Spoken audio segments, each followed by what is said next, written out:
हे बघा ॲक्सिडेंटची केस आहे, जे काय ते पोलीस स्टेशनमध्ये कळेल. वाटलंच मला. मी म्हटलं होतं ना तुम्हाला, हा श्रीमंत माणूस पैशाच्या जोरावर आता आपल्याला त्रास देणार. आमची काही चूक नाहीये, त्या माणसाची चूक आहे. त्याने त्याची मोठी गाडी येऊन ना माझ्या मुलीला अशी आदळली, माहितीये. चूक त्याची, आणि तुम्ही त्याला साथ देताय. हा खूप मोठा अन्याय करताय आमच्यावरती. मॅडम वरून ऑर्डर आहे. आई कर ना काहीतरी बोल. हो य थांब जरा. हो, एवढं काही झालंच नव्हतं. धक्का माझ्या मुलीला लागलाय आणि उलट तुम्ही आम्हालाच नेताय. तुम्ही उलट त्यांना पकडायला हवं. ते सगळं चौकीवर बोला मॅडम. तुम्ही येणार आहात का साहेबांनी यायला सांगू?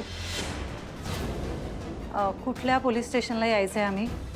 ए तू काय वाटच बघत होतीस का? आई जरा शांत राहा. बरं, ती बोल काय. Bandra police station. मंदाकिनी तू काय केलंस? खरं खरं सांग. तरी मी हिला सांगत होते यार ताई. टोळी टच. शांत राहा ना जरा. अहो मी काय केलंय? अगं मग त्याशिवाय पोलीस घरी येतील का? खरं सांग. मी तुम्हाला अगदी खरं खरं सांग.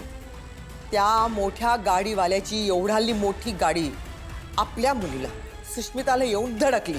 मी जाऊन त्याची भरपाई मागितली. तुझ्या मोठा ऍक्सिडेंट झाला असता, तिचा पाय तुटला असता, ती लंगडी झाली असती, आमच्या दोघींच्या जीवावर बेतलं असतं तर काय झालं असतं सांगा बघू. हे सगळं आठवून मी जास्त चिडले आणि जाऊन त्यांच्याकडे पैसे मागितले.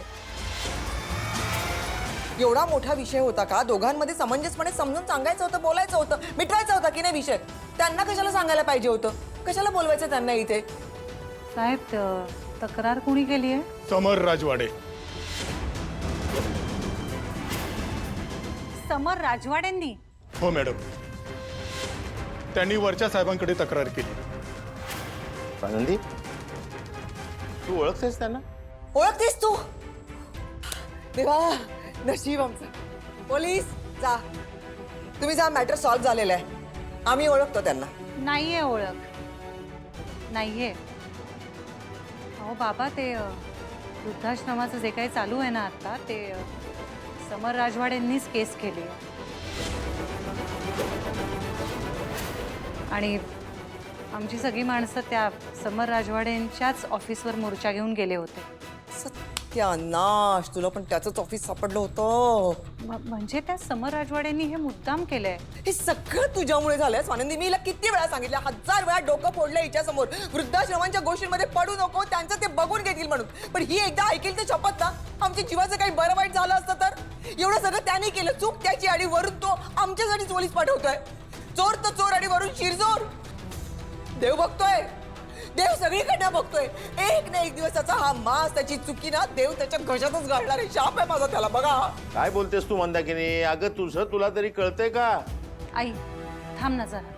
बाबा चला आपण जाऊया, सगळे पोलीस स्टेशनला जाऊया आपण. नाही यार ताई, मी नाही जाणार. माझं नाईट रुटीन वगैरे. सुश, कोणीच जाणार नाहीये पोलीस स्टेशनला.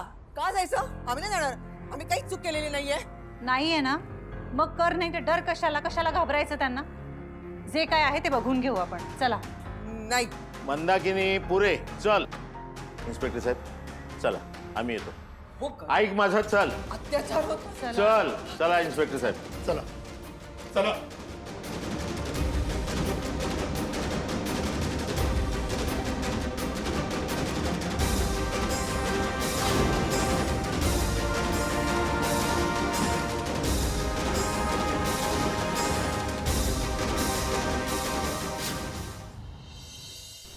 सॉरी, मी आता काय बोलू काकू? नाही, उपयोगही नाही, कारण वेळ गेली ती गेलीच ना. अगं कामात असेल तो, मुद्दाम उशिरा येईल का? मी असं कुठे बोलले आहे? पण काही गोष्टी कामापेक्षा महत्त्वाच्या असतात ना. कुटुंब महत्त्वाचं असतं असं नेहमी तोच म्हणतो की नाही? मग आज एक दिवस नसता गेला कामावर, सुट्टी घेतली असती, त्याचा स्वतःचा बिझनेस आहे, किंवा लवकर घरी आला असता, कुठं बिघडलं असतं? आता तू सुद्धा आयत्या वेळी सांगितलंस ना त्याला. हो आई, पण मुलाकडच्यानी आयत्या वेळी मला कळवलं. मी काय करणार सांगा? किती टेन्शन आलं होतं माहितीये का मला. त्यावेळेला जर समर इथे असता तर मला आधार मिळाला असता ना त्याचा. असं असतं ना की आपल्या आपल्यात ठीक असतं, पण लोकांसमोर विचित्र नाही का दिसत आई? मुलीचा मोठा भाऊ हजर नव्हता म्हणजे यांच्या कुटुंबात नक्की काहीतरी प्रॉब्लेम असणार असं वाटलं असेल ना त्यांना. असं काही वाटणार नाही कोणाला. समर बिझी असतो माहिती आहे ना सगळ्यांना. आई, पण मुलीच्या सासरकडच्यांना नेहमी मान अपेक्षित असतो. त्यांना काय वाटलं असेल की समर राजवाडे आपल्यासाठी वेळ काढू शकले नाही, इतके काही आपण बिनमहत्वाचे आहोत का? आणि मग माझा राग येतो सगळ्यांना. म्हणजे उष्टावणाच्या दिवशी पण हा उशिरा आला म्हणून मी अंशुमनला बसवलं, तर तुम्हाला लगेच राग आला ना? अगं पण अंशुमन होता ना. आई, पण अंशुमन लहान भाऊ आहे ना, समर मोठा आहे ना. आपल्या अर्पिताचं लग्न समरने जुळवलं होतं, बोलणी त्यांनीच केली होती. मग आता अधिराच्या वेळी पण मोठ्या भावाच्या नात्याने त्यांनी ही जबाबदारी घ्यायला नको का? ती मंडळी नाराज होऊन गेली. बघितलं तर तुम्ही, 10 वेळा विचारत होती की नाही की समर राजवाडे कधी येतील म्हणून. सांगा ना, तुम्ही विचारलं की नाही त्यांनी? अगं विचारत होते पण मग म्हणून तर घरातल्या कार्यक्रमाला त्याला गृहीत धरता येत नाही. आणि मग आई, तुम्ही हर्ट होता. अगं पण प्रत्येक वेळी असतोच ना तो. नाही आजी, माझं चुकलं. मी नाही वेळेत येऊ शकलो. काय म्हणाली ती मंडळी जाताना? तू नसल्यामुळे काहीच न म्हणता गेली. मुलगा खूप चांगला आहे रे, पण समर राजवाडे बघण्याच्या कार्यक्रमाला नाही येत, आणि ते पण लाडक्या बहिणीच्या. मग पुढे काय वेळ देणार आपल्याला, असं त्यांना वाटलंच असेल ना. आनंद, तू तरी जरा काही करायला हवी होतीस ना रे. सगळ्यांना त्याच्या बिझी असण्याचं कौतुक आहे, पण महत्वाच्या वेळी एखादा माणूस उपस्थित नसलाच तर काय उपयोग त्याचा? हो की नाही आई? बघ, आईना पण पटलं.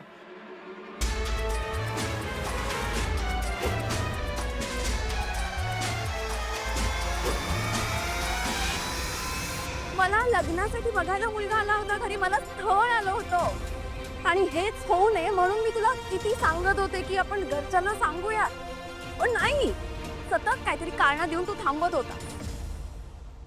आता तुझं प्रमोशन झालंय, आता तरी सांगूयात का माझ्या घरी? नाहीतर माझ्या घरचे त्या मुलाबरोबर लग्न लावून देतील. अरे असं कसं लावून देतील? आणि मी बरं ते होऊन देईन. तोच तर प्रॉब्लेम आहे ना, तू काही होऊच देत नाहीयेस. तर इतकं लाईटली घेऊ नकोस, नाहीतर मजा मस्करीमध्ये एक दिवस मी दुसऱ्या कोणाच्या तरी गळ्यात हार घालताना दिसेल. आणि मी काय तेव्हा तुझ्या लग्नात वाढपी म्हणून येऊ का? आपण वेळीच जर घरच्यांना नाही सांगितलं ना, तर तो दिवस पण दूर नाहीये रो. या रेडी, आता कुठे मला प्रमोशन मिळाले? अगं आपण एन्जॉय करूयात ना. आपण एक काम करू, चल लॉंग ड्राईव्हला जाऊ. चल. रो, हे काय सतत तुझं? Are you insane? आपण सतत हे एन्जॉय करत राहिलो ना, तर सिरियस कधी होणार आहेस लाईफ मध्ये तू? बस झालं, बस झालं. नाउ इट्स हाय टाइम, आणि I think I should talk to Pintya दादा as soon as possible. In fact आज पिंट्या दादा माझ्याशी बोलायलाही आला होता. माझा मूड नव्हता म्हणून मी बोलले नाही, पण I should talk to him. रो, ज्या दिवशी त्याला आपल्या दोघांबद्दल कळेल ना, तो नेक्स्ट डे आपलं लग्न लावून देईल. पण रोहन, तू प्लीज सिरियसली घे. माझा हा लग्नाचा मॅटर खूप सिरियस आहे घरी. असं असेल तर ऑन अ सिरियस नोट, मीही नंदूताईशी बोल्या. तुला माहिती आहे ना, नंदूताई मला किती सपोर्ट करते. आणि आज मी जे काही माझ्या आयुष्यात तोडतोडकं कमवलंय ना, ते नंदूताईचं माझ्या आयुष्यात असल्यामुळे ती पण माझ्या सुखासाठी काहीही करू शकते. तुला माहिती आहे आडी, नंदूताईला ना तू खूप आवडशील. अँड आय एम शुअर तुलाही नंदूताई खूप आवडेल.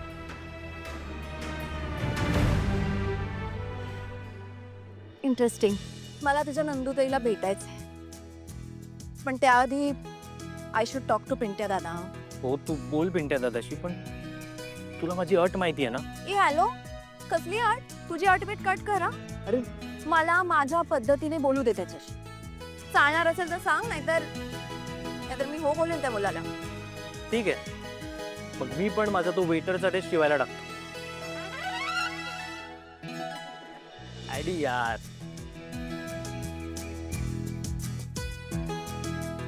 You know I love you so much. Love you too आयडी. रडू नकोस. And congratulations on your promotion. Sorry, मगाशी जरा कोल्ड रिॲक्ट झाले ना. ओके आता तरी पेढा खाशील? ऑफकोर्स.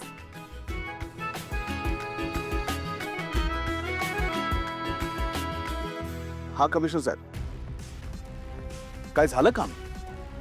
अरे थँक्यू सो मच. नाही खरं तर हे काहीही घडलं नसतं ना तर मलाही बरंच वाटलं असतं. पण काही काही माणसं असतात ना अशी जी तुमच्या आयुष्यात तुम्हाला त्रास द्यायलाच येतात. त्यांना धडा शिकवणं गरजेचं आहे ना, म्हणून हे सगळं. नाही पण सॉरी, मी तुम्हाला फोन करून त्रास दिला. Thank you sir, thank you.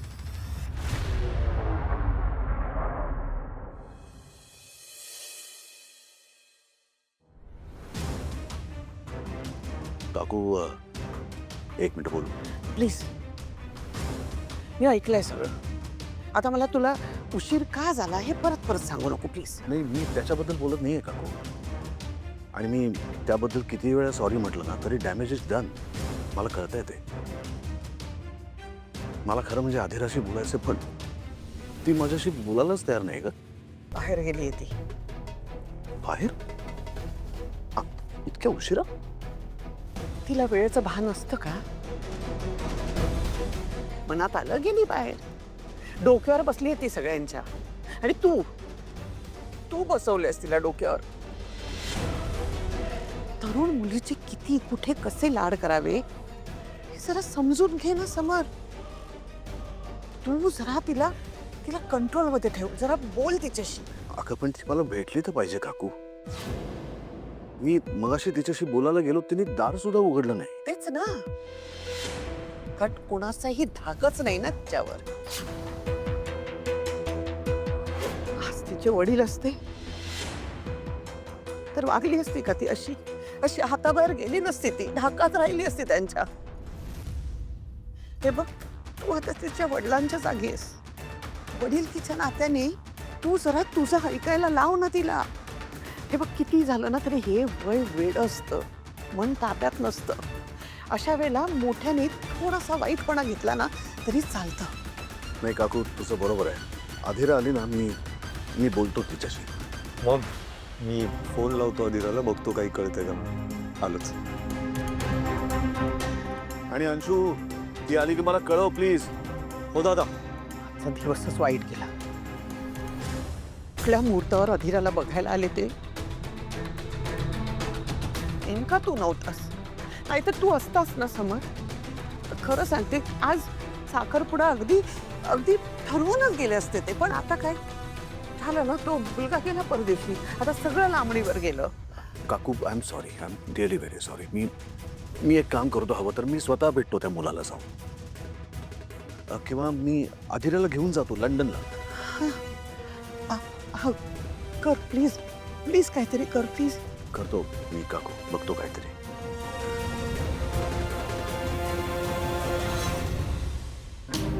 आजचा दिवसच खराब आहे.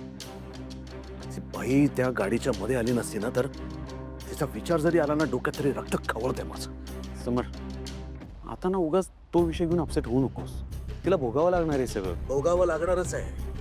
आणि असं भोगावं लागणार आहे ना, आयुष्यात परत कधीही कोणाकडनं पैसे उकळणार नाही ती बाई. एक मिनिट. हां बोला. हो, आय नो, येत आहेत सर. स्टाफ मीटिंग ठेवली होती आज, तर तू येतोयस का त्यांना उद्या यायला सांगू? येतोयस का म्हणजे? अरे म्हणजे तुझी चिडचिड झाली ना जराशी, म्हणून मी विचारतोय.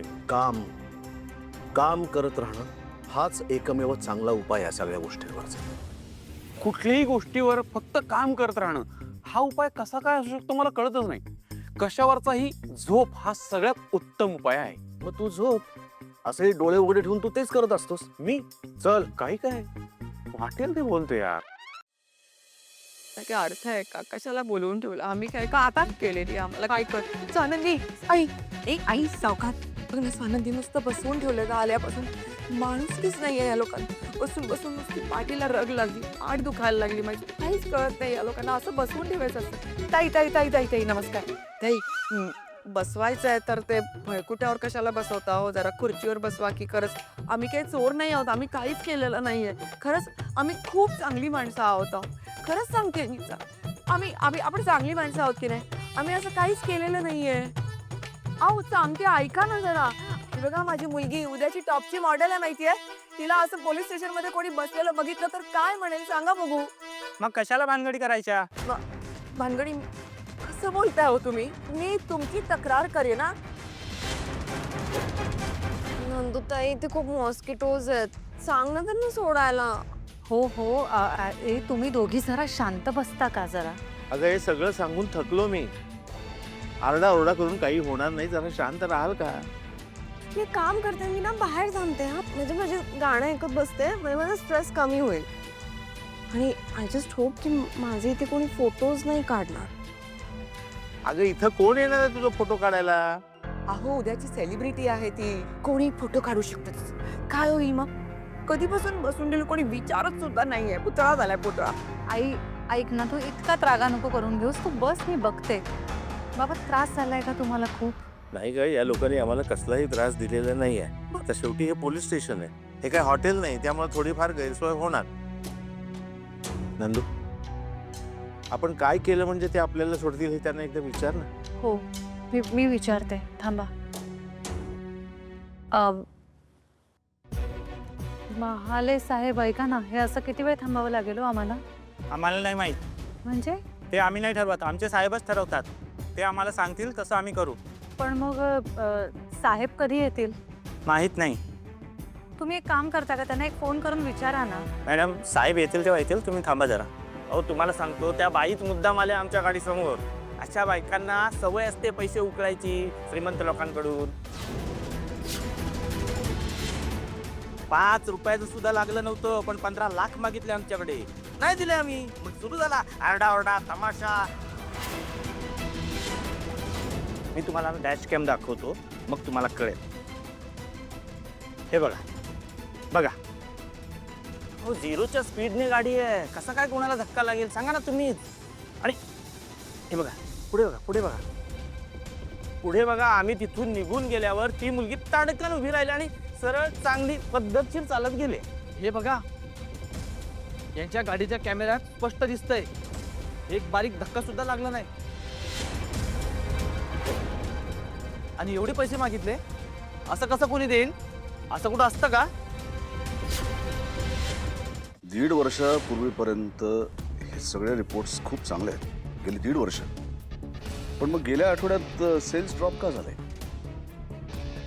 आणि एक लक्षात घ्या, आपली कंपनी ज्या कंपनीबरोबर पार्टनरशिप करत असेल त्या कंपनीच्या कामावरती लक्ष ठेवणं हे आपलं काम आहे.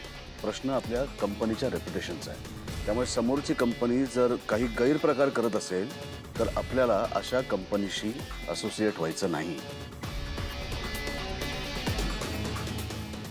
सांगा राणे, सेल्स ड्रॉप का झाले आणि हे सगळे स्पेसिफिक एरियामध्ये दिसत आहेत, त्याचं कारण काय? सॉरी सर, घरून फोन आहे. घ्या. नाही, कट केलं.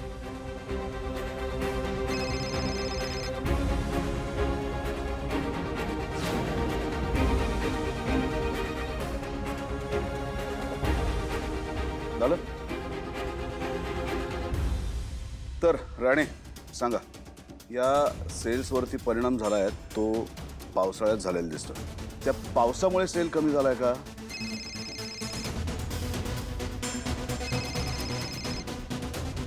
एक्स्ट्रीमली सॉरी हां निकी. निकी, मी समर सरांबरोबर मीटिंगमध्ये, मी करतो जरा फोन. हां. अरे काय चाललंय मीटिंग मध्ये? सगळ्यांचे फोन वाजतायत. आपल्या ऑफिसची वेळ संपली आहे मगाशीच, त्यामुळे त्यांच्या सगळ्यांच्या घरच्यांचे फोन येत आहेत. घरी कधी येत आहेत, किती वेळ आहे. इमर्जन्सी मीटिंग घेतली ना आज इथे घरी तुमच्या. पण आता सगळ्यांना घरी जायचं आहे. घरी त्यांची मुलं बायको वाट पाहत असतील, काही प्लॅन्स असतील. मग अचानक ठरली मीटिंग, त्यामुळे सगळ्यांचं सगळं कॅन्सल झालं. जरा गोंधळ झाला, त्यामुळे फोन येत आहेत. नाही पण हरकत नाही, आपण ही मीटिंग कंटिन्यू करूया. काम संपूया आजचं. हां राणे सांगा, काय झालं एक्झॅक्टली, काय प्रॉब्लेम आहे? सेल ड्रिप का झाला? आनंद, एक काम करा, पुढच्या वेळेपासून संध्याकाळच्या मीटिंग ठेवत जाऊ नका. सॉरी उशीर झाला मला कळत आहे, पण आज कुठल्याही परिस्थितीत ती मीटिंग संपवणं भाग आहे. कारण पुढचे 2-3 दिवस ही मीटिंग होणार नाहीये. Okay, absolutely no problem. चलो let's get back to work नाव. सांगा राणे, काय झालं? तुम्ही सांगा ना तुमच्या साहेबांना की कंप्लेंट मागे घ्या म्हणावं. नाही ना, मी ड्रायव्हर आहे, माझं काय ऐकणार ते? मी नाही सांगू शकत त्यांना. ठीक आहे, मी बघते. आनंदी काय सर बोलणं झालं का त्यांच्याशी? सेटलमेंट झाली आहे ना? पोलीस स्टेशन आहे, आपण असेच नाही निघू शकत इथून. का नाही जाता येणार? एवढा वेळ काय बोलत होती त्यांच्यासोबत? त्यांचा प्रॉब्लेम काय आहे? पोलीस काय तुमचा प्रॉब्लेम काय आहे? आमचा प्रॉब्लेम काय आहे? कशाला आम्हाला थांबवून ठेवलंय? ओ बाई शांत व्हा तुम्ही. आम्ही तुम्हाला असं नाही सोडू शकत. तुमच्यावरती 420चा कलम लावलेला.